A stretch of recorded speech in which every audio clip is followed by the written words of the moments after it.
Tu turno. Bueno, buen día, gracias por la invitación. Me voy a quedar sentado. Ahí el cuadro quedó incompleto. Igual no se van a perder mucho, pero ya que lo armó mi hija, lo ponemos completo. Bueno, ahí está, perfecto. Ahora no sé cómo lo voy a explicar, pero la verdad que después de hablar de gente que sabe está bueno, porque aprendes mientras los escuchás, y está malo porque te dejan en evidencia. Pero vamos a tratar de hacer lo posible para explicar esto. Mi presentación tiene un solo cuadro, yo tengo una sola neurona, así que un cuadro, una neurona. Me boicotea la tecnología. Bueno, ahí está. Entonces, la idea es ver cómo podemos plasmar de alguna manera las inspiraciones que nos contaba Federico y el diagnóstico y las propuestas de políticas públicas que nos compartió Juan. Lo que voy a tratar de comentar en estos 10 minutos es cómo generar una estrategia de intervención social para plasmar justamente políticas públicas. No importa desde dónde las impulsemos, ¿no? Hay gente que las opera desde los estados, otros desde el sector privado, otros desde el segmento de sociedad civil. Este cuadro se fue construyendo desde la experiencia de organizaciones sociales, pero creemos que aplica a quien se decida a tratar de intervenir en lo social para construir proyecto ético. Un proyecto ético entendido a la ética como la capacidad que tiene una sociedad de garantizar dignidad humana, ¿no? Acá no entramos en un modelo de moralina. Básicamente es eso, digamos, cómo la sociedad garantiza acceso a la dignidad humana para todos. Eso es construcción de un proyecto ético, y ahí apunta esta presentación. Ven que hay 3 elementos: el territorio, la comunicación y la institucionalidad. Por supuesto que la intervención social reúne muchos más elementos, pero estos 3 elementos creemos que tienen que estar, y tienen que estar articulados, porque si no, la intervención social no logra impacto. En materia de territorio, ¿cómo pensar el territorio entendido como una plataforma donde se van sucediendo transacciones, ¿no? Una ciudad, un pueblo, una comunidad, básicamente es una plataforma donde ocurren de manera permanente transacciones. Cada uno de nosotros está transaccionando permanentemente, ¿no? No solamente son transacciones comerciales, son transacciones sociales, culturales. El que tiene suerte tendrá transacciones amorosas. Entonces, allí hay básicamente 3 elementos que nos permiten levantar información de ese territorio para poder comprender y orientar esas transacciones hacia la construcción de proyectos éticos. Entender primero lo territorial, el relevamiento de la infraestructura, digamos, dónde estamos operando, qué recursos existen en ese territorio, hacer un relevamiento de los actores que están operando en ese territorio, porque es fundamental involucrar en los proyectos éticos no solamente el capital social, que es una noción bien abierta, sino también identificar cuál es la masa crítica que yo necesito para promover cada proyecto, cada acción, ¿no? Y esa masa crítica tiene como 3 perfiles. ¿A quién tengo que sentar yo en la mesa para poder generar impacto a nivel social? Tengo que sentar a la élite, y acá élite no me refiero a cuántos apellidos tenemos en el documento ni cuál es el saldo de la cuenta corriente. Élite definida como toda aquella persona cuyas decisiones impactan de manera determinante en la sociedad que opera. El segundo perfil para construir una masa crítica es el actor emergente, es el que juega el partido pero todavía no define la regla de juego, y como quiere definir la regla de juego es el que garantiza movilidad. Y el tercer perfil es el sector, la cantidad o la masa que valida ese proyecto, ¿no? Porque yo puedo tener sentada a la élite, puedo tener sentado al actor emergente, pero la sociedad básicamente ni se entera de lo que estamos haciendo. Entonces, identificar los actores que operan en ese territorio. Y el tercer componente es mapear los incentivos, cuáles son los intereses que mueven a los determinados actores y a los distintos actores para poder orientar ese incentivo a la construcción de proyectos éticos y no a otro tipo de proyectos que están bien, pero que no apuntan justamente a lo que queremos presentar aquí. Entonces, comprender el territorio, comprender la infraestructura de ese territorio, entender y saber quiénes son los actores y sobre todo entender el flujo de incentivos nos permite poder operar en ese territorio de manera adecuada y sobre todo evitar la oferta boba, ¿no? Muchas veces, yo vengo de la sociedad civil, pero supongo que en otros ámbitos pasa lo mismo. Hacemos una oferta y no nos preocupamos por entender qué es lo que está necesitando el que está en situaciones de necesidad y vulnerabilidad, ¿no? Entonces, cómo evitar la oferta boba me parece fundamental. Mi hija se caga lío con las presentaciones, es terrible. Bueno, tiene 9 años, está aprendiendo. A los 28 la sacamos buena. Entonces, aspecto territorial. Y sobre todo nos sirve entender el incentivo también para acercar digamos, para entender la lógica del otro, ¿no? Es decir, el paradigma común se construye entendiendo la lógica del otro, no imponiendo la propia.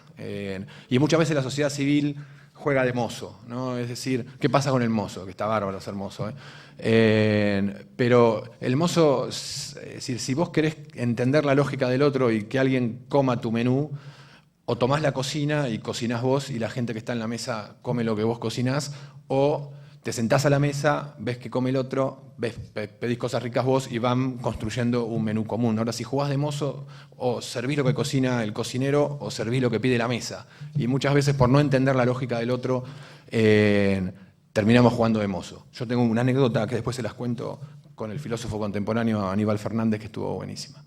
El segundo aspecto es, sí, porque Aníbal Fernández si algo hace, el perfil, digo, de los Aníbal Fernández, si algo hace es entender la lógica del otro, ¿no? Entonces, si el poder entiende la lógica del otro, como nosotros de una ONG no vamos a esforzarnos en entender la lógica del poder. Entonces, nada, todo esto para explicar por qué es importante mapear los incentivos que operan en un territorio. El segundo componente es la comunicación no entendida como una gacetilla, obviamente, sino la comunicación entendida desde 3 aspectos para lo cual la comunicación de impacto se construye y se aplica. La comunicación sirve para posicionar referentes sociales, para posicionar agendas, para posicionar valores, para movilizar recursos intangibles, recursos humanos, recursos tangibles y para incidir en esas políticas públicas que planteaba Juan.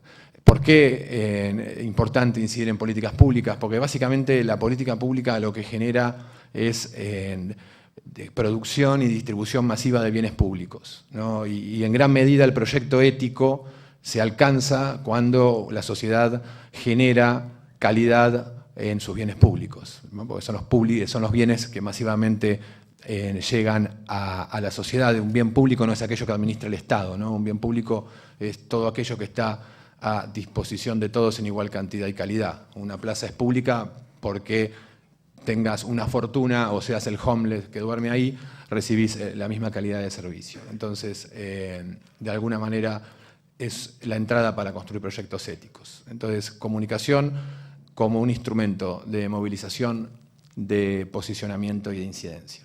Y la institucionalidad, expresada en el siguiente término, la institucionalidad es el conjunto de normas e instituciones que le permiten a una sociedad sostener soluciones en el tiempo, ¿no? Sostener reglas de juego en el tiempo.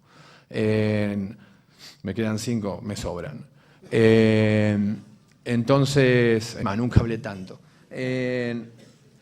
Los últimos 2 cuadros intentan reflejar cómo generar intervenciones sociales respetando la institucionalidad del mercado y la institucionalidad del Estado. La que tiene la flecha verde intenta graficar desde qué lógica muchas veces decidimos hacer inversiones, ¿no? Entonces, en esta lógica, que es la lógica virtuosa, prima la lógica de la generación de servicios o construcción de bienes útiles a la sociedad, ¿no? Es decir, ¿y por qué un bien útil? Porque primero pensás en la biología, es decir, qué impacto genera ese bien o servicio que vas a ofrecer, luego le das un contenido ético en el sentido de que ese bien o servicio garantice dignidad humana o aporte a la dignidad humana, luego se construye la legalidad que lo protege, las políticas públicas que lo promuevan y la economía que lo produzca y distribuya.